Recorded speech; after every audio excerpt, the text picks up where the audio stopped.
இன்னைக்கு நம்ம பேச போகிற டாபிக் என்னன்னு கண்டிப்பாக ஆல்ரெடி உங்களுக்கு தெரிஞ்சிருக்கும். தம்ப்நெயில பார்த்துட்டு தான் உள்ளே வந்திருப்பீங்க. ஸோ இவருக்கு மிகப்பெரிய இன்ட்ரடக்ஷன்லாம் ஒன்றும் தேவைப்படாது. பிகாஸ் இவர் வேர்ல்டு வைடு ரொம்ப ஃபேமஸ். அதுவும் முக்கியமாக தமிழ்நாட்டில் இவரை பிடிக்காத ஆளோ இவரை தெரியாத ஆளோ இருக்கவே முடியாது. உலகம் அறிஞ்ச மனுஷன், அதுவும் எல்லார் மனசுலையும் குடியிருக்கிற ஒரு மனுஷன். Yes, of course the one and only MSD, நம்ம தல தோனி. இவரை பற்றி தான் இன்றைக்கி நம்ம பேச போகிறோம். ஏன்னா இன்னைக்கு கண்டிப்பாக இவரை பற்றி பேசியே ஆகணும். அப்படி ஒரு முக்கியமான விஷயம். ஸோ இவருக்கு ஒன்றும் பெருசாக இன்ட்ரடக்ஷன் தேவைப்படாது. ஏன்னா இவர் வேர்ல்டு வைட் ஃபேமஸ். ஸோ அதனால் let's get in to the video. Hi, hello, welcome to limelight media Tamil. நான் உங்கள் MKR.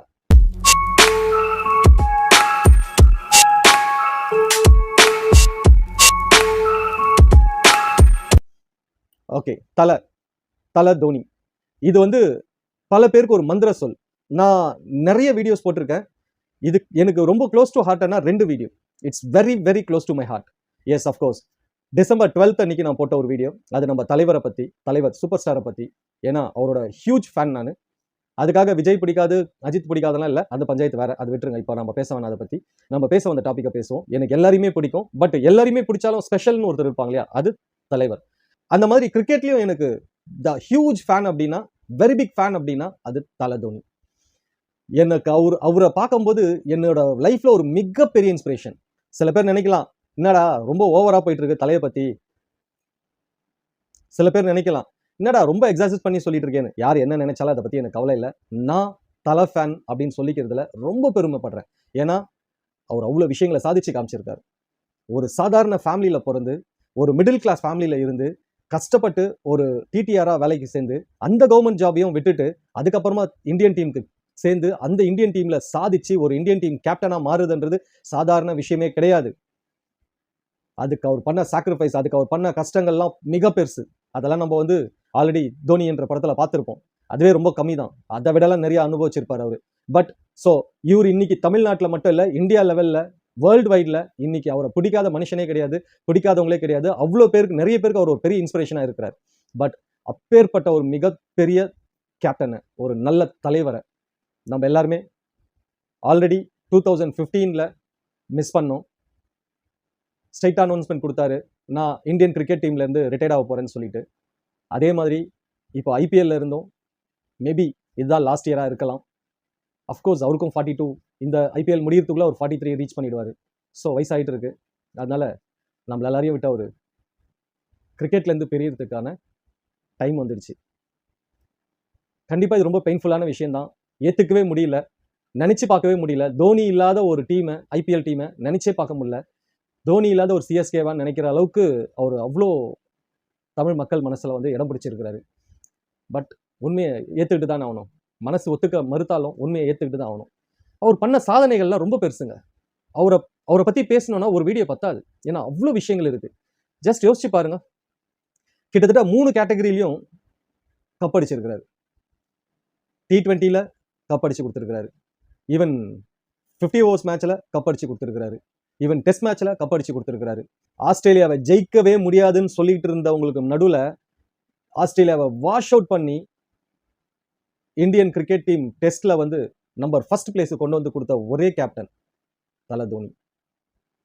28 இயர்ஸ்க்கு அப்புறமா நம்ம ஒரு தடவையாவது வேர்ல்டு கப் அடிக்க மாட்டோமான்னு ஏங்கிக்கிட்டு இருந்தவங்க மனசுல நம்மளும் கப் அடிச்சுட்டு வந்தான்னு பெருமையா சொல்ல வச்ச ஒரே captain Mahendar Singh Dhoni. T20 world கப்ல ஃபர்ஸ்ட் கப் அடிச்ச ஒரே கேப்டன் மகேந்தர் சிங் தோனி. இப்படி அவரை பத்தி சொல்லிக்கிட்டே போகலாம். அவரை பத்தி ரோஹித் சர்மா சொல்லியிருக்கிறாரு. எவ்வளோ ஒரு ஹியூஜ் ஃபேனாக இருந்திருக்கிறார் பாருங்க. அதே ரோஹித் சர்மா, அவர் கூட அவர் டீம்ல ஒன்னா வளர்ந்த ரோஹித் சர்மா இன்னைக்கு ரோஹித் சர்மா இவ்வளோ பெரிய ஆளா இருக்கிறாருன்னா அதுக்கு மெயின் காரணமே தலை தான். பிகாஸ் அவரை அவரோட டெபியூ மேட்சஸ்லாம் பார்த்தீங்கன்னா சரியா ஆடல, அவர் சரியா ஸ்கோர் பண்ணல. அப்போ எல்லாருமே பேசினாங்க, ஏன் அவரை கூட்டு வச்சுட்டு மறுபடியும் சான்ஸ் கொடுத்துட்டு இருக்காங்க, வேற யாருக்கா சான்ஸ் கொடுக்கலாமேலாம் தோனியை திட்டினவங்க இருக்காங்க. பட் அப்பவும் அவர் அசராம ரோஹித் சர்மா மேல நம்பிக்கை வச்சு மறுபடியும் சான்ஸ் கொடுத்தாரு. ஆனால் ரோஹித் சர்மா ப்ரூவ் பண்ணார். இன்னைக்கு ஹிட்மேன் அப்படின்னு சொல்லக்கூடிய ரோஹித் சர்மாவை இன்னைக்கு கொண்டாடுறோம். ஸோ அதுக்கு காரணமா இருந்தது தல தோனி. நம்ம விராட் கோலி சொல்லியிருக்கிறாரு, எனக்கு என்னைக்குமே என் மனசுல நீங்காத இடம் பிடிச்ச ஒரு தலைவன்னா அது தோனி தான் அப்படின்னு. ஈவன் நம்ம காட் ஆஃப் கிரிக்கெட்னு சொல்ற சச்சின் டெண்டுல்கர் சொல்லியிருக்காரு, எனக்கு ஆல்வேஸ் நான் என்னோட கரியர்லயே பார்த்த த பெஸ்ட் கேப்டன்னா அது மகேந்தர் சிங் தோனி தான்ட்டு. நம்மளோட எக்ஸ் கோச் கேரி கிறிஸ்டன் சொல்லியிருக்கிறாரு, தோனி மட்டும் என் கூட இருந்தா நான் எந்த மாதிரியான போருக்கு போறது கூட தயாரா இருப்பேன், அப்படியே ஒரு பர்சன் அவர் அப்படின்னு சொல்லிட்டு கேரி கிறிஸ்டன் சொல்லியிருக்காரு. Even Australian captain Ricky Ponting சொல்லியிருக்காரு, T20 கப் அடிக்கிறதுன்னு எங்களுக்கு பெரிய விஷயமே இல்லை, அது அடிக்கிறதுக்கான ஸ்ட்ராங் டீம் எங்க கிட்ட இருக்கு, பட் தோனி மாதிரியான ஒரு ஃபினிஷர் எங்க டீம்ல இல்ல. இப்படி மனசுல இருந்து ஒவ்வொருத்தருமே வந்து அவங்க தோனியை பத்தி அவ்வளவு விஷயங்கள் பேசியிருக்காங்க. இதெல்லாமே இவங்க எல்லாம் பேசணும்னு அவசியமே இல்லை. இவங்க மனசுல எல்லாம் அந்த அளவுக்கு அவர் இம்ப்ரெஸ் பண்ணியிருக்காரு. இவங்க மனசை மட்டும் இம்ப்ரெஸ் பண்ணல, ஈவன் தமிழ்நாடு மக்களையே அவர் வந்து திருடிட்டாரு. எஸ், இன்னைக்கு தமிழ்நாட்டுல தல தோனி அப்படின்னா இன்னைக்கு பல பேர் அப்படியே பைத்தியமா அலைகிறாங்க, ஈவன் என்ன உள்பட. ஆனா அப்பேற்பட்ட ஒருத்தரை நம்ம இன்னைக்கு மிஸ் பண்ண போறோம். எஸ், இந்த ஐபிஎலுக்கு அப்புறமா அவர் விளையாடுவாரானா $1 million கொஸ்டின். ஏன்னா 43 இயர்ஸ் ஆயிடுச்சு. இந்த ஐபிஎல் முடியறதுக்குள்ள அவர் 43 ரீச் பண்ணிடுவாரு. முட்டியில் அவருக்கு பல பிரச்சனைகள் இருக்கு, அது நம்மளுக்கே தெரியும். ஸோ ரெஸ்ட் எடுக்கட்டும், மனுஷன் பாவம் நிறைய உழைச்சிட்டாரு. சென்னை சூப்பர் கிங்ஸ்ல வயசான டீம், எல்லாருமே வயசானவங்க தான் அங்க இருக்கிறது அப்படின்னு பல பேர் கமெண்ட் பண்ணாங்க, பல பேர் கிண்டல் பண்ணாங்க. ஆனா அவங்களுக்கெல்லாம் பதில் சொன்னார். எப்படி? கப்படிச்சு பதில் சொன்னார். வின் பண்ணது மூலியமா பதில் சொன்னார். ஈவன் எந்தெந்த டீம்ல வந்து சரியா ஸ்கோர் பண்ணலையோ, எந்தெந்த டீம்ல சரியா ஷைன் ஆகலையோ அவங்களெல்லாம் கொண்டு வந்து தான் நம்ம டீம்ல சேர்த்தாரு. எல்லாருமே கேட்டாங்க, என்ன அந்த டீம்ல அவர் சரியாவே ஆடல, அவரை கொண்டு வந்து சேர்த்திருக்காங்க, எதுக்கு அவர் அப்படின்னு பல பிளேயர்ஸை சொல்லிட்டே போகலாம். அந்த மாதிரி பல பிளேயர்ஸ் வேண்டாம், அவர் சரியில்லை, நல்ல மற்ற டீம்ல ஷைன் ஆகல அப்படின்னு சொன்ன பிளேயர்ஸ் எல்லாம் சென்னை சூப்பர் கிங்ஸ்ல வந்து ஸ்கோர் பண்ணியிருக்காங்க. சாதாரண பிளேயரா இருந்தவங்க எல்லாம் ஸ்டார் பிளேயர்ஸா மாத்தி இருக்கிறாரு சென்னை சூப்பர் கிங்ஸ்ல. அதுதான் ஒரு தலைவனோட அடையாளம், அதுதான் ஒரு தலைவனுக்கான அழகு. அதை அவ்வளோ பர்ஃபெக்டா பண்ணவர் தான் MS Dhoni, the Indian captain அப்படின்னு இருந்தவரை தலையா மாத்தின பெருமை நம்ம தமிழ்நாட்டு மக்களுக்கு இருக்கு. எஸ், சென்னை சூப்பர் கிங்ஸ்க்கு அவர் கேப்டனா மாறினதுக்கு அப்புறமா தான் வந்து அவர் தலையாவே மாறினார். ஸோ தமிழ்நாட்டுக்கும் அவருக்கும் ஒரு ஹியூஜ் கனெக்ஷன் இருக்கு. தமிழ்நாட்டில் அவர் ஒரு செல்லப்புள்ள, தமிழ்நாடு வந்து தோனியை தத்து எடுத்துக்கிச்சுன்னே சொல்லலாம். இன்னைக்கு தமிழ்நாட்டில் இருக்க ஒவ்வொருத்தரோட வீட்லையுமே அவர் ஒரு செல்லப்பிள்ளையா வாழ்ந்துட்டே இருக்கிறார். எல்லார் மனசுலையுமே அப்படி ஒரு கேரக்டரா மனசுல உட்காந்துக்கிட்டு இருக்காரு. அதுதான் நம்ம தலை தோனி. ஒரு வாட்டி 2018 இந்த சூதாட்டம் பிரச்சனையில பேன் பண்ணி வச்சிருந்தாங்க இல்லையா சிஎஸ்கேவை, அதுக்கப்புறமா 2 இயர்ஸ் கழிச்சு மறுபடியும் அவங்க சிஎஸ்கே விளையாட வரும்போது தோனி 2018 அக்ரிமெண்ட்ல சைன் பண்ணும்போது பக்கத்துல அவங்க வைஃப் இருந்திருக்காங்க. அவங்க கேட்டிருக்காங்க, என்ன மாஹி நம்ம மறுபடியும் நம்ம சொந்த வீட்டுக்கு போறோம்னு நினைக்கிறேன் அப்படின்னு சொல்லியிருக்காங்க. வாட் அ எமோஷன், யோசிச்சு பாருங்க. வாட் அ கனெக்ட், தமிழ் மக்களுக்கும் நம்ம தோனிக்கும் என்ன ஒரு கனெக்ட், அதுதான் எம்எஸ்டி. ஆனா அப்பேற்பட்ட மனுஷன் இப்பவும் ஒரு அதிசயத்தையும் ஆச்சரியத்தையும் நம்மளுக்கு கொடுத்துருக்கிறார். ஏன்னா நம்ம சிஎஸ்கேல இப்போ அவர் கேப்டனா இல்லை, ருத்ராஜ் காய்க்வாட் தான் கேப்டன். இது சிஎஸ்கே டீமோட சிஇஓ இருக்கார் இல்லையா, அவரே சொல்றாரு, எங்களுக்கே வந்து ஒரு 1 hour முன்னாடி தான் அனௌன்ஸ் பண்ணாரு தோனி. இது டீம் எடுத்த முடிவு இல்லை, ஈவன் கிரிக்கெட் போர்டு எடுத்த முடிவு இல்லை, கிரிக்கெட் கவுன்சில் எடுத்த முடிவு இல்லை, இது முழுக்க முழுக்க தோனி எடுத்த முடிவு அப்படின்னு சொல்லி அவர் அனௌன்ஸ் பண்ணியிருக்கிறார். அந்த ஒரு போட்டோ வந்தது. ஜென்ரலா அந்த கப்புக்கு நடுவில் வந்து எல்லா டீம் கேப்டனையும் வச்சு ஒரு போட்டோ எடுப்பாங்க. அதுல பார்த்தா மனுஷனை காணோம். என்னடான்னு பார்த்தா அங்க ருத்ராஜ் காய்க்வாட் தான் நிற்கிறாரு. என்னடா அப்படின்னா அவர் தான் கேப்டன். ஸோ இது ஒரு பெரிய டிசப்பாயின்மெண்ட் நம்மளுக்கு. பட் இருந்தாலும் ஏத்துன்னு தானே ஆகணும், ஏன்னா மனுஷன் அப்படிதான், திடீர்னு ஏதாவது ஒரு சர்ப்ரைஸ் கொடுப்பாரு.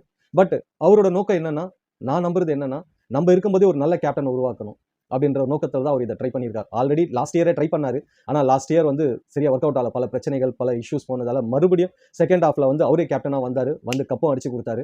பட் இந்த வாட்டி அது மாதிரி நடக்குமானா, கப் அடிக்கிறது கேரண்டியே, ஆனா மறுபடியும் செகண்ட் ஹாஃப்ல இவர் கேப்டனா வருவாரானா அது டவுட் தான். இந்த வாட்டி அதுக்கு சான்சஸ் கம்மி தான். ஏன்னா அவரோட ஒரே எய்ம் இந்த வாட்டி எப்படியாவது ருத்ராஜ் காய்க்வாட் வந்து ஒரு நல்ல கேப்டன்சியா ரெடி பண்ணிட்டு போகணுன்றதுல அவர் ரொம்ப தெளிவா இருக்கிறாரு. அதனால தான். பட் பெரிய பெரிய ஸ்ட்ராங்கான கேப்டன்ஸ் நடுவில் ருத்ராஜ் காய்க்வாட் எக்ஸ்பீரியன்ஸே இல்லையே, என்ன பண்ணுவாருன்ற கொஸ்டின் சில பேருக்கு இருக்கும். பட் அவருக்கு பின்னாடி இருக்கிறது தலை தோனி. ஸோ நம்பி இருக்கலாம்.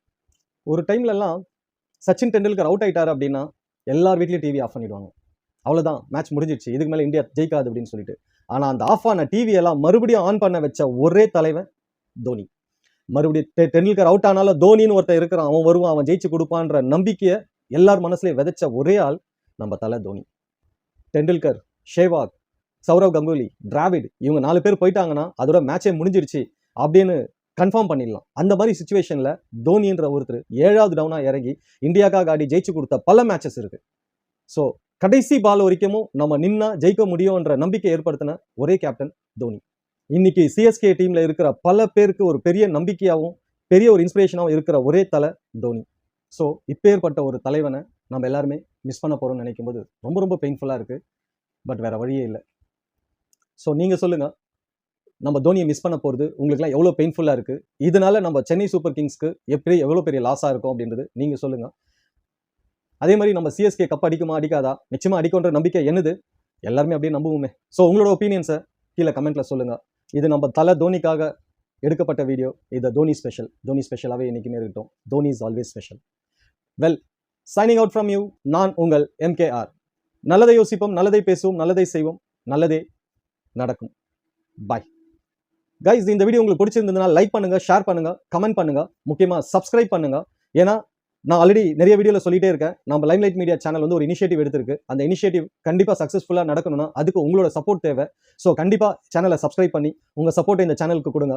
இதனால நிச்சயமாக நம்ம நாளைக்கு நிறைய நல்ல விஷயங்களை செய்யறதுக்கான வாய்ப்புகள் நிறைய இருக்கு. அதை ஏற்படுத்தி கொடுங்க. That's it. ஹாய். நம்ம லைம்லைட் மீடியா சேனல் வந்து ஒரு இனிஷியேட்டிவ் எடுத்திருக்கு. என்ன அப்படின்னு பார்த்தீங்கன்னா, நிறைய குழந்தைங்களுக்கு ப்ராப்பரான சாப்பாடு இல்லாமல், ப்ராப்பரான மெடிசன்ஸ் கிடைக்காம நிறைய குழந்தைங்க கஷ்டப்படுறாங்க. அதே மாதிரி வயசானவங்க நிறைய பேர் இதே ப்ராப்ளத்தில் நிறைய சரியான சாப்பாடு இல்லாமல், மெடிசன்ஸ் இல்லாமல், ட்ரீட்மெண்ட்டுக்கு வழி இல்லாமல் நிறைய பேர் கஷ்டப்படுறாங்க. ஸோ இதெல்லாம் நான் நேரில் போய் சில விஷயங்களை பார்த்ததால எனக்கு அது ரொம்ப ரொம்ப பெயின்ஃபுல்லாகவும் மன உளைச்சலாகவும் இருந்தது. அப்போ தான் ஒரு முடிவு எடுத்தேன், நம்ம ஏன் ஏதாவது அவங்களுக்கு செய்யக்கூடாதுன்னு. இப்போவும் ஈவன் இன்னைக்கு வரைக்கும் என்னால் முடிஞ்சது நான் ஏதாவது செய்துட்டு இருக்கேன். பட் அது கண்டிப்பாக பத்தாது.